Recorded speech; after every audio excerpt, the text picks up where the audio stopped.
Volvemos aquí en ADN Deportivo, el programa oficial de la Confederación Argentina de Deportes, y vamos a hablar, como siempre, tratamos todos los temas referidos al deporte desde todas las miradas, y lo tenemos ya conectado, aquellos que están a través de todas las redes de la Confederación y aquellos que están en la radio lo van a escuchar en un ratito nomás. Vamos a hablar de la Red Latinoamericana de Deporte Social para la Inclusión, y para ello lo tenemos a Daniel Zambaglione, para ahondar en este tema, a ver cómo se trabaja el deporte desde lo social, aquí particularmente en Argentina, y bueno, cómo se articula en Latinoamérica. Dani, te saluda Nacho Genovar, ¿cómo te va? Buenas tardes. Hola Nacho, buenas tardes a todos. Bueno, un saludo a la audiencia. Ojalá que el ratito que estemos charlando sirva como para mostrar una mirada diferente del deporte, que es lo que estamos intentando hacer desde una especie de, no, una especie no, de una militancia del deporte social, de una militancia de la educación física, de las prácticas corporales, de otra posible mirada, que es la que nosotros sostenemos, ¿no? Bien, es algo que quizá está poco visto, ¿no? La militancia social desde el deporte. Si, a ver, si uno dice, bueno, el deporte desde lo social, desde la mirada social, es súper importante y aquí, como decimos siempre, por ejemplo, los clubes de barrio, que son la base de nuestra sociedad, que forman personas, forman deportistas, y tan poca importancia se le da, o se le ha dado durante muchísimos años, ¿no? Es verdad. Acá hay dos cosas para analizar. Primero hay una discusión eterna que en realidad no tiene mucho sustento porque solamente es semántico. Algunos dicen el deporte es social, o sea, decir que el deporte es social es una especie de falacia, y no es eso, porque lo que le da la palabra, digamos, es el sentido y el significado que uno le pone a la práctica deportiva con determinadas características. Entonces es una manera de poder uno centralizar y decir, bueno, cuando yo hablo de deporte social, ¿qué es lo que estoy diciendo? ¿Qué es lo que estoy intentando desarrollar? ¿Cuál es el criterio? ¿Cuáles son los fundamentos por los cuales está basado justamente el deporte social? Claramente, claramente, o sea, hay una mirada hegemónica del deporte. No voy a entrar en una posición marxista porque yo no soy marxista, digo, pero obviamente tampoco es la mirada marxista cerrada que el deporte es algo que, digamos, lleva a la alienación de los pueblos, en un sentido, digamos, de utilización del deporte solamente con fines mercantiles. No es así, digo, porque el deporte también es una gran fuente de trabajo, si querés pensarlo así, digamos, y nosotros creemos que el trabajo dignifica. Y desde esa mirada, digo, el deporte genuinamente es un trabajo para algunos, y da mucho trabajo. Inclusive hasta aquellos que trabajan en el deporte, digamos, informal, porque vos fijate todo lo que sucede a nivel de trabajo, posibles trabajos, que es el sustento de la familia, ¿no? Que sucede alrededor del deporte, formal o no formal. O sea, por eso yo digo que cuando hablamos de deporte, nosotros pensamos también con una lógica que tiene que ver, en este caso particular de la Red Latinoamericana de Deporte Social para la Inclusión, del cual tengo el honor de haber sido elegido presidente, ya desde 2013 que está funcionando esta red, nace con una iniciativa de mostrar otra posibilidad de práctica deportiva, contemplando el deporte desde la mirada, digamos, como un derecho social. Nosotros consideramos que el deporte es un derecho, no es otra cosa que un derecho social y por lo tanto es un derecho humano y por lo tanto todas las personas, absolutamente todas, sin ningún tipo de distinción, ni de raza, ni de género, ni de color de piel, ni de creencia religiosa, ni de posibilidades motoras o motrices, mucho menos económicas, tienen que tener la posibilidad de desarrollar. Por eso cuando hablamos de deporte social nos paramos en una vereda, digamos, de militancia, contemplando que muchas veces el deporte no llega a algunos sectores sociales, ¿no? O sea, el deporte, la posibilidad de esas prácticas no llega a todos. Eso es clarísimo. Entonces nuestra propuesta, digamos, de militancia como profesores, aclaro que la red es interdisciplinaria, no solamente somos profesores de Bien. educación física, como en mi caso, sino hay gente que viene de la comunicación, hay muchos chicos que estudian periodismo, chicas que estudian periodismo, que son periodistas, hay gente que viene de la sociología, gente que viene de la psicología, o sea, es bastante amplio. Este, Todos tenemos esa concepción, digamos, de lograr generar un deporte que llegue a todas y a todos, ¿no? Esa es la posición. Dani, esta red, ¿vos cuándo fuiste electo presidente? ¿Hace cuánto? Desde el momento que la iniciamos. Fue una decisión casi que iba en esa dirección porque fui quien la promovió, digamos, Bien. en primera instancia. Lo que pasa es que después las compañeras y los compañeros decidieron que continuara yo como marcando en cierta forma el rumbo y bueno, es muy democrática, discutimos absolutamente todo, pensamos absolutamente todo, pero bueno, que los compañeras y los compañeros de diferentes países que la conformamos, creen todavía, tienen confianza en cómo la voy llevando adelante y bueno, entonces me tomé esa responsabilidad que la asumo con mucha responsabilidad, como digo, pero también con mucho placer, ¿no? Te lo consulto porque vos me hablás del deporte desde la concepción social y bueno, como actor social, aquí particularmente en Argentina, ¿no? Vamos a segmentarlo aquí en el país. Y te quiero preguntar también, y te lo quiero consultar, ¿cuánto ha afectado a esta red los últimos años? Porque uno dice, aquí lo que militamos en el programa o lo que intentamos demostrar es que el deporte está relacionado con todas las perspectivas y la política no está exento de ello. El deporte está Absolutamente. íntimamente relacionado con la política. Y bueno, imagino que a esta red lo ha afectado también los últimos años de la política nacional. A ver, si lo miramos la mitad del vaso lleno, nos potenció, porque nos dio un montón de discursos para seguir viendo cómo políticas neoliberales van en un sentido distinto, totalmente opuesto a políticas de carácter popular, donde el deporte es considerado de una manera muy particular y está muy presente en la agenda política. Esto es central, porque vos hoy arrancaste hablando de clubes de barrio y nosotros Sí. defendemos a ultranza esas organizaciones libres del pueblo, que son los clubes de barrio, digamos que no por casualidad toman un carácter de fortalecimiento durante el primer y segundo gobierno de Perón, o sea, un gobierno popular. Y después vemos cómo se caen a pedazos en un gobierno, digamos, de corte, a ver, un gobierno que lleva el título del peronismo, pero que fue un corte neoliberal completo, que fue el de Carlos Saúl Menem, donde otra vez los clubes que se cayeron a pedazos terminaron de destruirlo porque estaba puesto la mirada del mercado por sobre otras cosas. Entonces digo, la diferencia central es qué posición toma el gobierno con respecto al apoyo de los clubes en materia de deporte social. O sea, esto es clarísimo. Entonces, cuando el Estado participa dejando inclusive la organización que sea realmente una organización libre del pueblo, como lo decía el peronismo, digamos, los clubes funcionan con una organización autónoma. Lo que pasa es que el Estado está presente permanentemente, con subsidios, atendiendo necesidades básicas, prestando colaboración en todo lo que pueda estar, porque justamente apuesta a que sea un sector también de formación, un lugar, una oficina de valores positivos, una conformación, digamos, de un sujeto social responsable, con valores positivos, digamos, eso es lo que da el deporte, ¿no? La comunión, el esfuerzo por el otro, la sociedad, porque va mucho más allá de la práctica. O sea,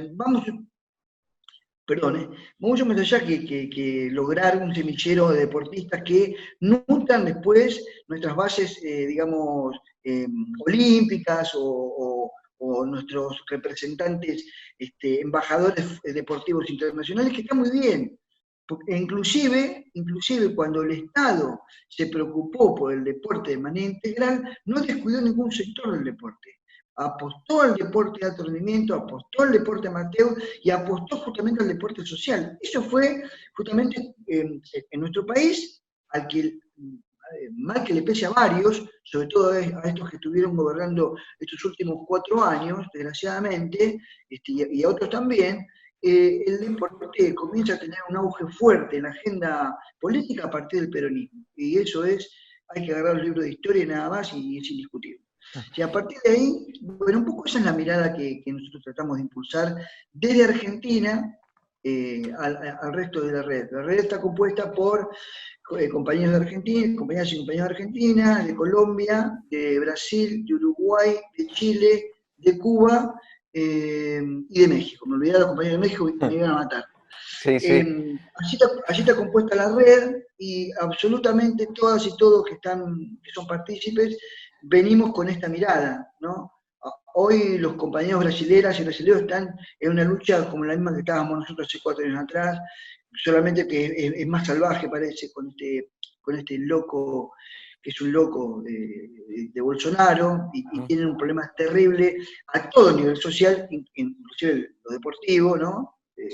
La gente de Colombia viene batallando con años y años de un país en permanente conflicto, porque tiene problemas de narcotráfico, porque tiene problemas de paramilitarismo, porque tiene problemas de militares corruptos, de políticos corruptos, del narcotráfico, o sea, tiene un conflicto terrible y estamos trabajando en ese espacio, creando verdaderamente cuestiones a través del deporte muy interesantes. Lo mismo sucede con los compañeros de México, ahora con un viraje político, con una posición diferente, pero también vienen batallando, o sea, se vienen dando cuestiones interesantes en la red en cuanto a la posición política y el deporte, ¿no? Dani, hago una más y abro el juego para mis compañeros para no ser un monólogo también. Tengo un montón de dudas, de preguntas, de que quiero hacerte consultas también. En este caso, bueno, vos nombrabas algunos países que quizá hoy, en la actualidad, están gobernados por la derecha, ¿no? Aquí en América Latina. ¿Cómo articulan específicamente con esos países? Si bien vos recién nombraste algo muy por arriba, que es lo que se les complica a ellos al tener a estos Claro. hoy representantes, pero ¿cómo articulan ustedes desde la red? Nosotros, una particularidad de la red que no es una condición que discrimina al resto, quiero aclararlo. La particularidad que tiene es que tenemos un anclaje desde instituciones universitarias. Porque nace así la red, nace de la Cátedra de Metodología de la Investigación en Educación Física, del cual yo soy el adjunto de la cátedra, y nace con una lógica de decir, bueno, pensemos una educación física diferente. O sea, nace de la universidad, pero no perteneciendo a la universidad. Nosotros somos todos docentes universitarios, la mayoría, o profesionales universitarios. Entonces, siempre, generalmente, todas las acciones que hacemos tienen un anclaje que va por ahí. Entonces, algunos trabajan más en el área de investigación, otros trabajan más en el área de campo propiamente dicho, o sea, por eso digo, hay una interacción en este caso. Entonces, no estamos sujetos digamos, en forma directa a las políticas nacionales coyunturales. Nosotros, obviamente, cuando tuvimos la posibilidad de desarrollar prácticas y de hacer observaciones, sacamos esta conclusión que te dije hoy. Cuando los gobiernos son de carácter popular, pues por supuesto la apertura a la posibilidad de deporte social está mucho más aceitada, mucho más, entonces se apuesta al deporte social porque se considera el deporte como un derecho. Cuando se aleja a la brecha política de lo popular a lo neoliberal, es absolutamente todo lo contrario. Hace el deporte quien puede pagarlo, o inclusive puede uno gozar del deporte, digamos, como espectáculo pago, si lo puede pagar. O sea, yo puedo ver un partido de fútbol, que me parece que es muy piola también hablar de esto, como una otra posibilidad que el deporte brinda, como un espectáculo, como gozar de un espectáculo sentado en tu casa, digamos. Cuando las políticas están pensadas para todos, ya tuvimos la experiencia nosotros en Argentina, ¿sí? Del fútbol para todos, que llegaba a millones de argentinas y argentinos, sabiendo la importancia que tiene el fútbol para nuestro pueblo, ¿no? O una concepción totalmente indistinta, el que quiere ver el fútbol que pague cable, el que quiere ver fútbol que pague lo que fuera, digamos, pero tiene que pagar. Absolutamente. Con esa línea se mueve la red, articulamos de esa manera porque somos todos justamente militantes, y a veces la militancia se nota más cuando está en tensión, ¿no? Y bueno, en este caso los compañeros de algunos países están ahí y se hacen varias cosas. Nuestra forma de comunicar son charlas. Mirá, ahora estamos haciendo un desarrollo un circuito de 4 charlas que después si quieres les cuento. Al ser profesionales, al ser docentes también estamos preocupados por una posición académica, no academicista, no creemos que la universidad sea la que va a salvar al mundo, creemos que es muy importante la universidad, pero nosotros tenemos un respeto absoluto por todos aquellos que trabajan en nuestra área o que se dedican a nuestra área. De hecho, la primera jornada que hicimos, el que se sentó en una mesa junto con un doctor y un magíster fue un entrenador de fútbol de barrio. O sea, nosotros no, en eso somos muy, a ver, iba a decir somos muy peronistas, pero sí somos muy peronistas en Argentina en eso. En Latinoamérica somos muy de ese corte nacional y popular, digamos. Venimos con esa mirada amplia de que todos tenemos saberes, ¿no? Daniel, ¿cómo te va? Te saluda Santiago Caruso. ¿En qué les cambió la planificación esto de la pandemia y el coronavirus?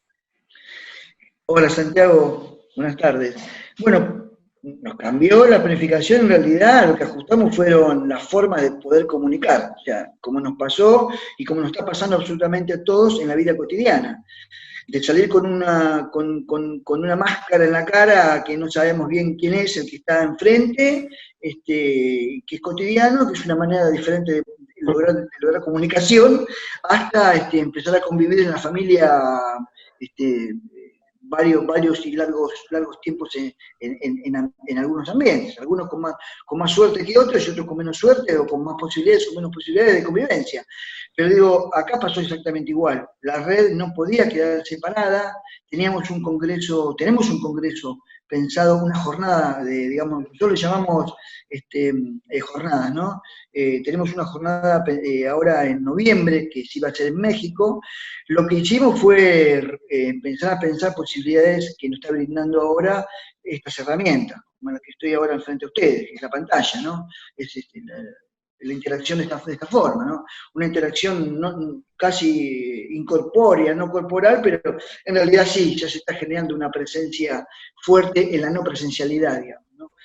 En la red pasó así, o sea, ahora alargamos un circuito de charlas y en realidad, si vos te pones a pensar, Santiago, tuvimos una repercusión mucho más amplia que cuando lo hacíamos en forma presencial, Mirá. digamos, ¿no? Digo, porque llegó si ves nuestra página, que es Red Latinoamericana de Deporte para la Inclusión, revisás lo que ha pasado en las últimas 3 charlas que hicimos, que fueron los últimos 3 martes pasados, y hubo un montón de gente que siguió la charla por Facebook Live. Hoy, casualmente, hoy martes, vamos a tener una a las 6 de la tarde, dentro de muy poquito tiempo, vamos a tener una charla que tiene que ver, es la última del ciclo de 4, que es deporte y género, siempre con el cruce de la pandemia cruzado, ¿no? Y tenemos el honor que va a presidir la mesa, primero es una mesa compuesta por todas mujeres, y la que va a organizar la mesa es la directora de Políticas Deportivas de la Secretaría de Deporte de la Nación, ¿sí? Allá tenemos un personaje interesante para asistir a la mesa. Así que eso fue más o menos lo que fuimos modificando en nuestras prácticas. Nos gustaría que haga la invitación, ¿no? Para los que puedan o quieran asistir. Sí, Exacto. por supuesto, por supuesto. Nosotros tenemos a las 18 horas, Argentina, vamos a estar por Facebook Live, hay que meterse en la página de Facebook de la Red Latinoamericana de Deporte e Inclusión, Deporte Social para la Inclusión, ahí van a poder seguirnos en vivo, a estas 4 personas que van a hablar sobre deporte y género. Hay una compañera de Brasil, hay una compañera de México, hay una compañera de Argentina y hay una compañía de Uruguay. Esos son los países que hoy van a disertar sobre estas diferentes miradas o actividades o prácticas que vienen desarrollando en sus países, ¿no? Con esa mirada de género. Después de Daniel, ADN Deportivo, se cargan el mate y abren la ventana exacto, latinoamericana de la inclusión. Continúa. exactamente. Derechito. Va con los bizcochitos para bajarlo. Con los bizcochitos. Claro. Otra, Daniel, Ariel Chita Ludueño te saluda. Justamente Hola, de esto bien. te quería hablar, de esta cuestión de, a partir de la pandemia, obviamente, imagino que tuvieron que repensar un montón de roles, y es una oportunidad también, porque tenés un montón de público en sus casas, como el que tenemos ahora nosotros en cada uno de nuestros programas, para llegar a más gente. Creo que lo decías recién, inclusive hasta tenés mayor convocatoria que en lo presencial, porque el público es mucho más amplio, las convocatorias son mucho más abiertas, pero imagino que hasta que pudieron llegar a implementar cada una de las herramientas, fue todo un proceso, porque no todo el mundo, imagino, dominaba todo lo que es la parte virtual. ¿Es un desafío para No, ustedes también eso? sí, absolutamente. A ver, uno por el ejercicio docente hace tiempo ya que viene intentando estar ayornado con las cuestiones, con este tipo de cuestiones. Por supuesto que no las dominamos absolutamente todas, pero sí ya las básicas las tenemos. Pero más allá de eso, la red no solamente se tuvo que replantear cuestiones de comunicación en las prácticas. Lo que también la red se vio limitada fue en sus prácticas presenciales porque cuando yo dije que es una militancia, no solamente es una militancia académica de transmitir conocimientos a través de literatura, de investigaciones, sino nosotros le ponemos el cuerpo digamos, ponemos las patas en el barro, ¿no?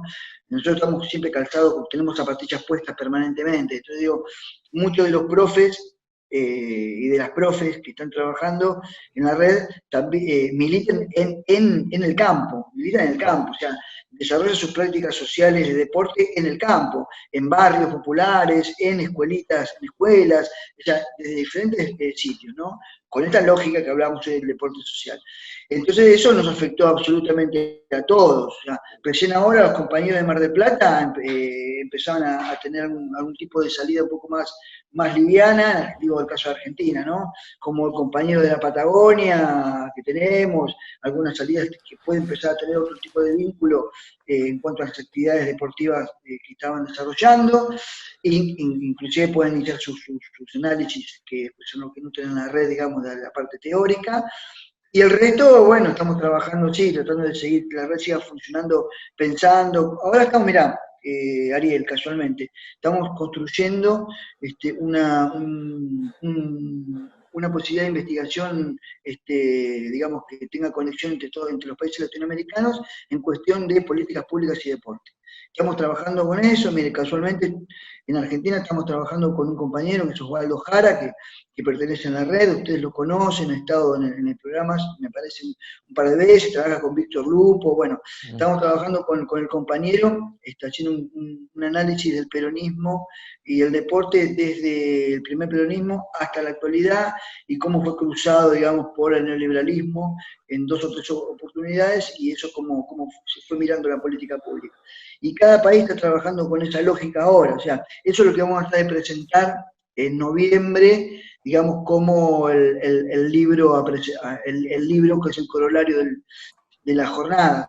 Ya llevamos 3 libros y uno que está por nacer, ya uno por jornada, son estos que están acá, uno que habla del deporte, digamos, social, que es el segundo en Colombia, y este fue el primero que hicimos en Argentina. Ya cada vez que hacemos una jornada, digamos, lo que se expone nos lleva a un sometimiento lógico de revisión y de pautas y de normas, y se trata de hacer un libro, una producción, que obviamente son gratuitos. Es una cosa interesante, la red no se financia absolutamente no tiene sponsor, no tiene financiación del Estado, ni de ONG, digamos, todo lo que hacemos sale de nuestra voluntad absoluta, y los libros también. Claro. En este caso el primero lo bancó el gremio de docentes universitarios de La Plata, el segundo lo bancó la Universidad de Los Llanos, el tercero de fútbol que lo hicimos juntamente con la Universidad de Chiapas, el cuarto lo hicimos con empleados de comercio de Mar del Plata que nos bancó las instalaciones y la publicación que está por salir, y este quinto que va a ser en México, que tratará sobre políticas públicas en particular. Creo que la Universidad de Querétaro o de Chiapas también van a ver si pueden financiar el texto. Claro. En este momento de pandemia, creo que, y creo que coincidiremos en esto, se redescubrió el rol de los clubes de barrio, a partir de integrar a las comunidades, a través de organizar el tema de las donaciones, a través de cada una de las diferentes acciones que lo tuvieron como centro de cada uno de los lugares a los cuales pertenece. Durante mucho tiempo se habló de que eran un gasto, de que eran innecesarios, de que funcionarían mejor con capitales privados y orientados a lo que es un negocio. Bueno, queda demostrado a partir de todo lo que está pasando, en la mala, como dicen muchos, el rol de cada uno de estos clubes. Sí, mira, Ariel, lo que vos decís es una verdad, aunque creo que es más antiguo la participación de los clubes en esto, porque ya en el 2000 comenzaba el Club del Trueque, comenzaban los comedores, y fueron los clubes los que abrieron las puertas. Sí, de hecho muchos, las cooperativas que se habían organizado para recuperar las empresas que se habían fundido a finales del 2001 y principios del 2002, se empezaron a organizar en sociedades de fomento, clubes de barrio. Claro, inclusive ya clubes de barrio lo que fueron, digamos, lo interesante es esto que hablamos hoy, el club de barrio es mucho más allá que un sitio de práctica deportiva, no es un gimnasio. no es la lógica mercantil de un gimnasio. El club de barrio es un sitio de la comunidad, es un espacio de la comunidad, es un lugar donde habitan diferentes sujetos con diferentes sueños, con diferentes lógicas, con pasiones, con identidad propia, y eso se construye. Entonces, si a vos te tocan si viene un familiar tuyo a pedirte un plato de comida, vos lo que haces es le das un plato de comida y le das un abrigo y tratás de que esté bien. Bueno, esto funciona igual. Acá hay un compañero del territorio que está necesitando una ayuda y el club abre las puertas. En esto tenemos que ser también honestos y decir y justos. Muchos clubes de primera división también lo hicieron, ¿no? Lo hizo Gimnasia, lo hizo Estudiantes, lo hizo Boca, lo hizo River. O sea, me acuerdo en la época de mucho frío, recuerdan ustedes también, abrieron las puertas para cobijar Sí, a las sí. personas. Bueno, o sea, Sí, los clubes siempre... de hecho, Racing lo hace los fines de semana en la sede de Villa del Parque. Sí, Todos los fines señor. de semana, Sí, integrando lo que es las campañas de donación, las campañas de comida bueno, también, lo que, a cada uno de los lugares aledaños, ¿no? no, bueno, acá esto demuestra la importancia de los clubes. Ahora, vos fijate que el gobierno anterior, el gobierno del PRO, decía lo mismo que dijiste vos de los clubes, lo decía de la salud.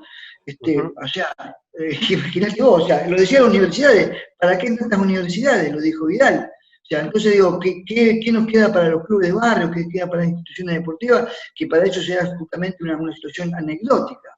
Ahora, digo, esta cosa interesante de ir pensando el deporte con otras miradas, también te permite ver cómo a veces la prensa amarilla, utiliza determinadas cuestiones netamente para vender más y nada más. Entonces pareciera que, por ejemplo, en el tema fútbol, que las hinchadas solamente aparecen cuando aparecen situaciones de violencia, ¿no? Después no se habla de la hinchada, y se habla de la hinchada como algo general, en realidad tiene particularidades y sectores. En la ciudad de La Plata, al menos, los pequeños grupos que se llaman, algunos llaman peñas, algunos le llaman filiales, acá en La Plata se le dice filiales, las filiales de Gimnasia, me consta, empezaron a abrir, y son en sectores muy populares, infinidad de ollas populares. Y eso ya me consta porque me llega información permanente de eso, y creo que también es para reivindicar, porque eso también es parte del deporte. Eso también hay que pensarlo como parte del deporte, ¿no? Sí, O no sea, solamente la competencia en sí o el entrenamiento en sí. exactamente. O sea, me parece que es puntual lo que vos decís, y por eso esto también, sigue hablando bien de los clubes de barrio, o sea, porque hay que pensar en reforzar esos clubes de barrio, como ahora está sucediendo, ahora está saliendo un plan interesantísimo, ¿sí? Para financiar esos clubes de barrio que tantos problemas tienen en carácter, digamos, legales, pero por razones lógicas.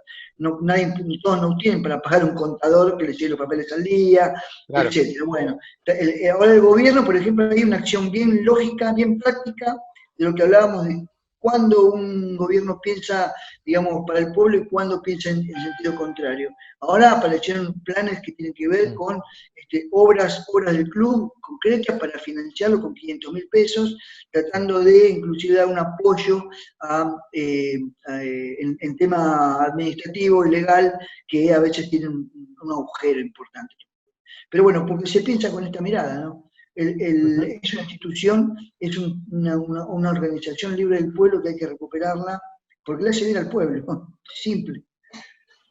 Dani, yo me quedé con una frase tuya que dijiste en el comienzo, lo que pasó en los últimos años nos hizo más fuertes, dijiste.